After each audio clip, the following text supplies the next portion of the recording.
After so many years,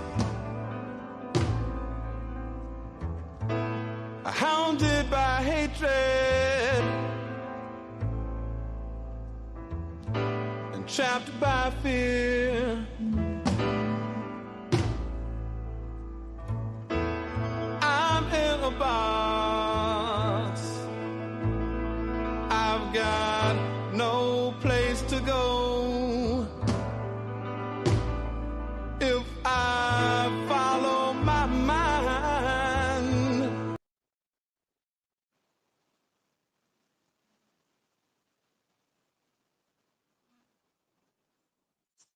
Peace and love, family. Welcome to the Northeast Political Prisoner Coalition. My name is Brother Frank, and I'm with former political prisoner Abdul Hawkins Lamb. This is our podcast. This is our show. Whatever the term you use it to describe what you are witnessing right now. You are witnessing two committed brothers, two brothers who understand the importance and the power of raising the consciousness of our community. In particular, we're talking about political prisoners, captured freedom fighters. We're focusing today on Fred Muhammad Burton, born December 15th, 1945, been incarcerated for over 51 years. The brother was part of the Black United Council, the Black Unity Council. This was in the late 60s, early 70s, at the time of the emergence of the Black Panther Party. The brothers was out in Philly, and they were part of an organization that were dealing with black politics, black power politics, that is, the right for us to be self-determined, to control our own destiny. So today's discussion is on this brother. We provided the information for you regarding how to contact him, write to him, hear from him. So during this time, the Black Panther Party was being attacked. A number of things were happening. The brother Fred Muhammad Burton was accused of doing a crime that evidence showed that he did not commit. He's been incarcerated for all these decades that I spoke of. Why we don't talk about Fred Muhammad Burton as much as we should? You know, that is a question that we have to ask ourselves. We have to educate ourselves on who is doing what and why. And we got to ask ourselves, what does that mean to us, knowing who somebody is? Are we going to ignore them? Because if we are going to ignore them, are we uniting or with the state? Because the state in the United States says that there are no political prisoners. These are criminals. These are terrorists, and they should get the sentence that they currently have. So let's talk about that. Brother Abdul Haq Islam, what's your ideas, or what have you come to learn when you researched this brother, Fred Muhammad Burton? Well, I've discovered that there's a great injustice involved in the brother's case, you know, which happens over and over and over again in America. You know, we look at the cases of Black people, you know, there's much injustice, you know, in a system that claims that it believes in justice. The brother was convicted and is in jail 51 years now because of the testimony of one witness. One witness that claimed they heard some voices through the floor, the floor in the basement, you know. So 12 American racists, you know, somebody saying they heard some voices. This is enough to send someone away, you know, for 51 years, 11 of those years in solitary confinement, you know. No matter how weak the case is, you know, any jive time, you know, bootleg, fake contradictory evidence is enough, you know, for 12 racists, you know, to send you away. You know, they heard some voices, you know. The situation was that there was one witness, Marie Williams, you know, said she heard some voice from the basement, heard somebody say, let's off some pigs. She had no knowledge of what the meeting was about. She didn't know who the voice was. You know, in a letter later on, she said that Fred Muhammad Burton was not at the crime, you know, and she admitted that she was forced to testify enforce a lie by police and prosecutor. This is enough, you understand, for a new trial, but they don't want to hear. They just turn a deaf eye, and a deaf ear, act like they never heard any of these grounds for a new trial, but indeed the brother does have a ground for a new trial. This jive time bootleg contradictory evidence, should not be enough for a brother to spend all these years in prison. So we got to make his name heard. We talk about what's happening, in the world today. His name need to be well heard, just like the face and name of Brother Imam Jamil Alameen, formerly known as H. Brown, Mumia Abu Jamal. These were cases that was well known. Angela Davis. And because these cases and these faces were well known, they got some degree of justice. So we got to put our voices in the power, the tremendous thermonuclear power of the people, you understand, behind the push for justice for Fred Muhammad Burton. The brother must be free. What's it called? We say free them all. Absolutely. And one of the things that we got to mention is that Fred Muhammad Burton, like all of our political prisoners, are professional organizers. So wherever they are, they're going to observe the situation and decide that they have to take some action. And that's what the brother is doing right now. While he's in prison, he's making sure that prisoners' rights are being protected. He's utilizing his resources to make that happen. I think that, that lets us know a lot about his character, his personality. He's a man of principle. And this is why we should be principled when we talk about what's going on in terms of the attack on our self-determination, the casualties of those attacked, martyrs and political prisoners, captured freedom fighters, and the fact that in any discussion that we have dealing with our right to self-determination, we dealing with reparations. We need to talk about political prisoners. When we dealing with a lack of affordable housing, we should talk about political prisoners. When we're talking about police brutality, we need to talk about political prisoners, because in all these issues that are important to us, that we say that we have to speak on, political prisoners have been out there fighting, been on the front line, because, the issues that Fred Muhammad Burton was involved with in regarding a people's right to self-determination, in which he would organize and to advocate for, are still the same issue that we're dealing today in 2024. So this brother has sacrificed the majority of his life because of his points of views, and we have to honor that.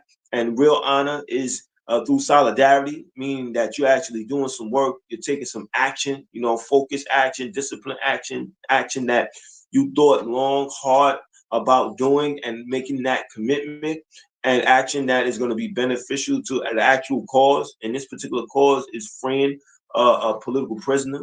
And we have to understand the importance of making that happen, because we can't let this brother die in prison.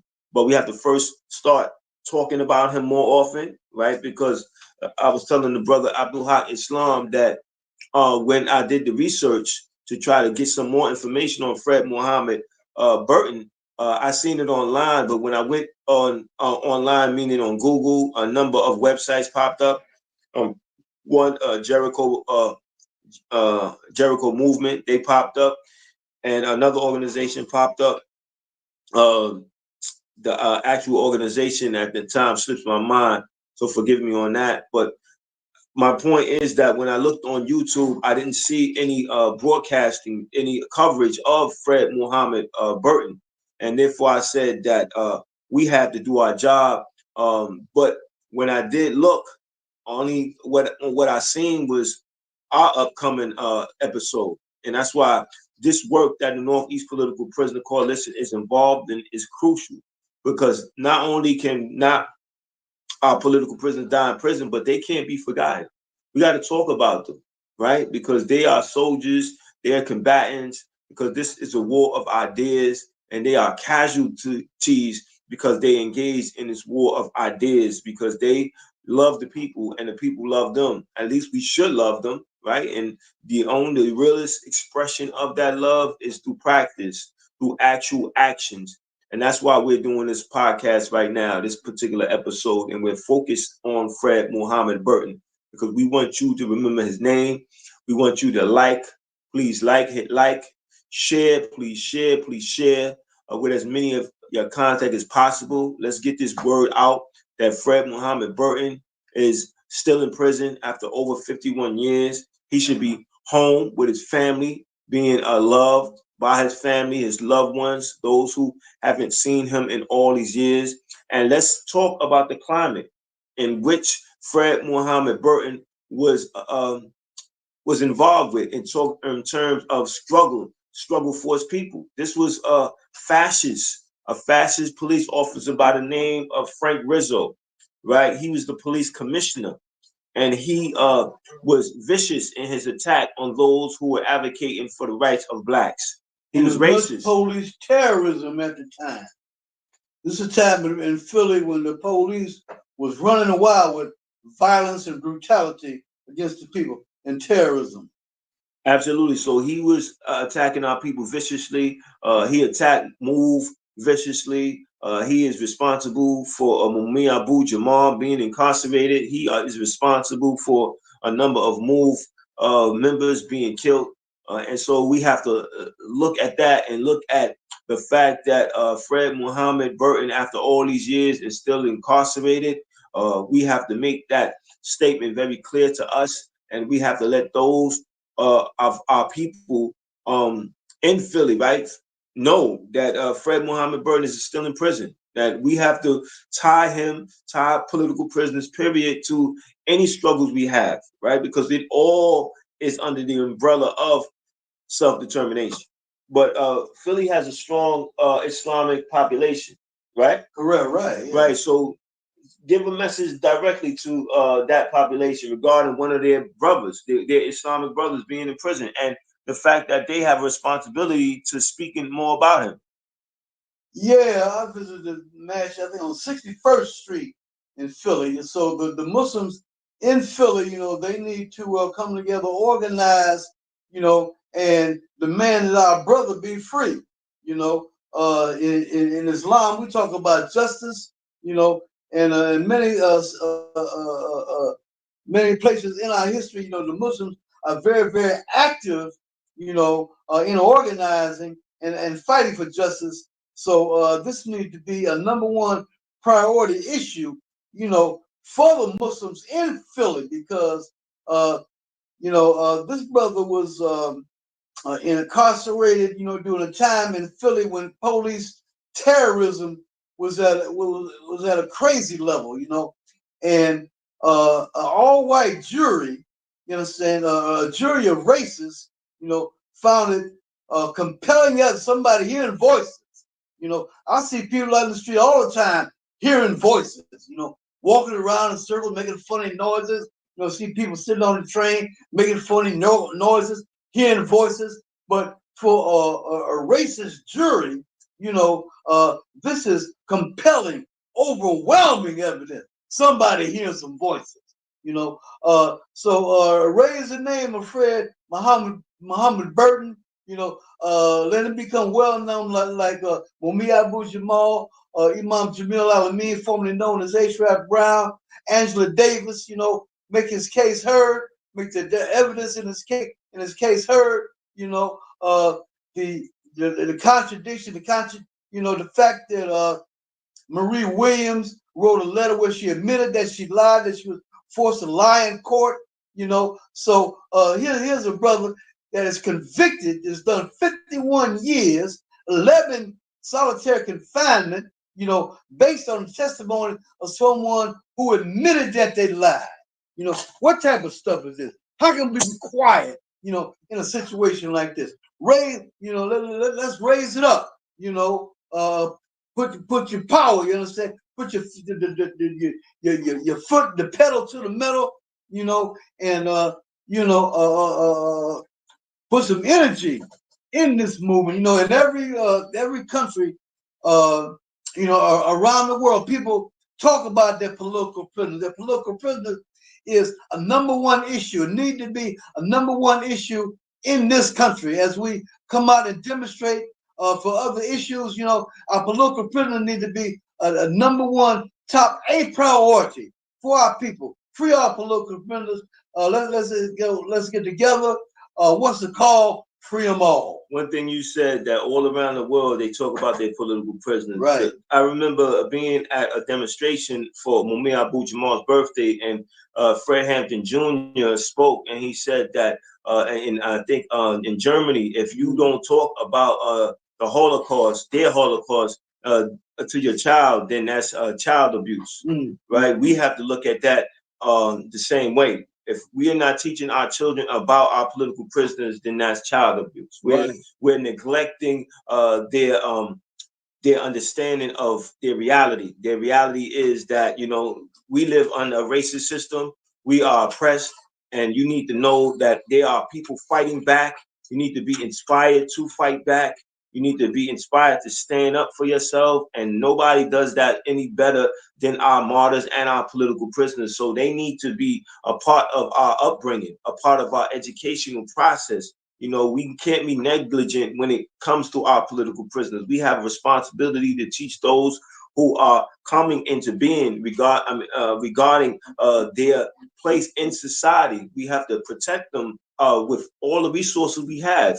And that's why when we come on this podcast, we're showing you some of our books, some that are in our library, some books that we resort to when we have to do some research in preparation for giving you the best quality that we can give regarding political prisoners, regarding who they are, why we should fight for them, and the fact that they have a history that is synonymous with our history of fighting back, of organizing to change our reality, that our political prisoners did not wait for somebody else to do the work, that they committed themselves to do their job. Look how thick this book is. This is about the Black Panther Party, in particular the Panther 21, right? They had a serious case against them. Afeni Shakur was one of them, and she defended herself. And you know, they were exonerated, right? These charges were crazy. You know, blowing up botanical garden, like they had a contradiction with flowers. Like, you know, we have to look at that. Exactly, like flowers was responsible for their current situation, their current conditions. So we have to have our library. Our library is part of our ammunition. We are engaged in a war of ideas, right? People tell us that our political prisoners are just are made up, right? We make that term up. We are inventing something that's not real. And they claim, when I say they, the state claims that there are no political prisoners in the United States, that those people who are in prison are criminals, are terrorists, and they need to be there, and they need to be there as long as they say they should. They mean in the state, because they are a threat to society. We say we are taxpayers, and you use our tax dollars to build this prison industrial complex system, and we have every right to say what should and should not be done with our tax dollars. So I put that out there to let people know that we have power, right? All we have to do is organize. And once we organize, then we get results. So when we talk about Fred Muhammad Burton, we have to think about what he was involved in prior to him being in prison. He was involved with the Black Unity Council, and we have to understand that this brother was seriously active with organizing his people, because that was an expression of love. He knew love is not what you say, it's what you do. Those were the words of Mutulu Shakur, and those are the words that we should all have coming out of our mouths when we claim to love somebody. Brother, when you think of the political prisoner and you think about their expression of love, why do you think it's important that people have a clear understanding of that usage of the word and how the political prisoner has used it in practice? Well, in the case of our political prisoner, the word love is not just a figure of speech, not just something fly and fancy to say, but it's something that is demonstrated in concrete terms in their behavior. You understand? In putting the interests of the people, you know, above their own interests, and having no fear of the power of the state. You know, not being overall, you know, seeing some type of divine qualities, you know, in the enemy. You know, something which is impossible to stand up against. You understand? Understanding all the weaponry that the enemy has, you know, all the wealth it has as at its hand to perpetuate injustice, and in spite of all this, to stand up, you know, with no fear whatsoever, you know, not following the path of Uncle Tom's race traders, you know, those who collaborate with the system, you know, not being that type of example for the kids, you understand, but to have a positive, principle-based relationship essence, you know, for the you know, so that our youth, you know, you understand, can see who our real enemies are, real heroes are, and you know, tell the difference between heroes, friends, and enemies, you know, and be on the right path, you know, and to honor those, you know, who show honor, who had honor in their behavior, you know, in their thoughts, in their being. You understand? So this becomes a value for our people. You understand? To get away from the low life type of behavior, snitching, you know, selling one another out, double crossing one another, murdering one another, you know, hating one another, you know, like you see the mirror and see yourself in the mirror and hate that image, you know, and break that mirror a million times, you know, shattering our people in the pieces, you know, on the ground, you understand, instead of lifting our people up, you understand, and with respect and honor, you understand, in the fight for justice, the fight for our humanity, the fight for our rights, you know, those who fought, you know, for these things, you understand, we must honor them, you know, and continue that fight, you understand, and never to be defeated, to know without a doubt that we're going to win, you know. Ain't no way that we're going to lose, you understand, with when it's justice and the righteousness that we use, Black power. Absolutely, we have responsibility to continue to fight this fight, to carry on the legacy of those who came before us, those who have sacrificed, because we understand that, you know, they gave us an example of what to do and how we should do it. And that's why we have to continue to carry on, and we have to be very clear when we're carrying on, because this is a long-term struggle. These conditions did not exist overnight, and they will not go away overnight. But once we understand our role in our lifetime, and we share the responsibility to those who come before, I mean, after us, then, you know, there'll be a generation that would not have the same problems that we're having. And we have to be very clear about that, because progress has been made, right? We just have to be mindful of the viciousness of the system intact, because the system has never played fair and will never play fair. The system is not a system that is honest, and that comes with what capitalism is and how it exploits and oppresses people, right? Because there's no reason why there's homeless people. There's no reason why we should have police brutality, but it exists, and we have to confront it. We're not responsible for the conditions that we live in, but we are responsible for how we respond to it.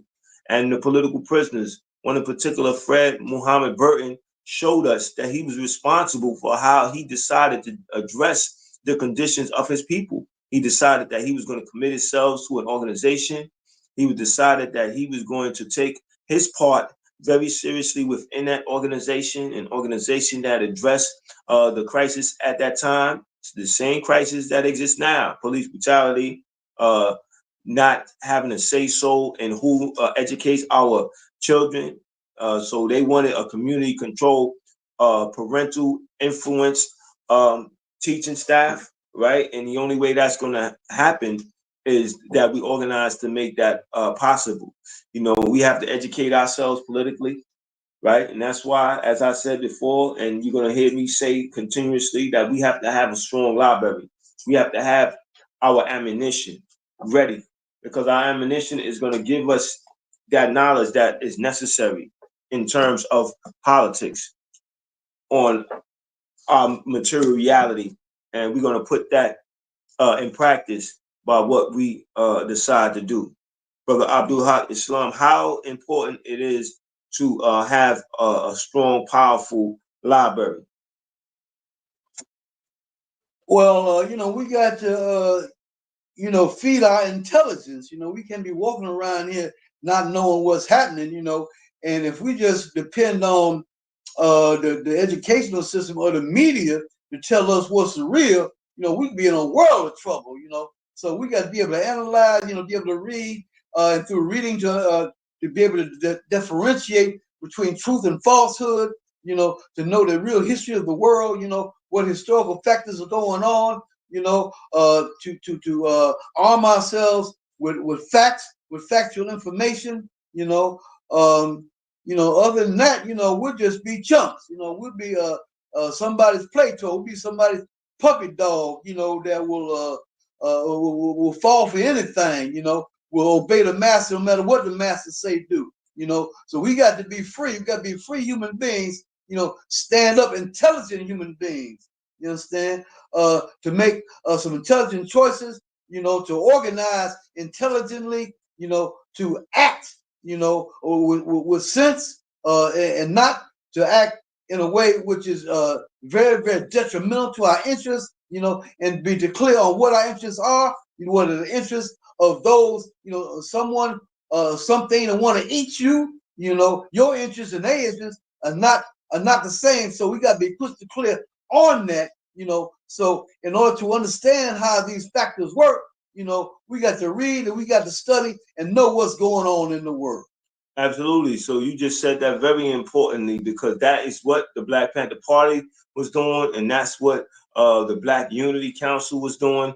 They were making sure that they were clear on what was happening at the time, and they were clear on what they needed to do regarding their relationship to the conditions.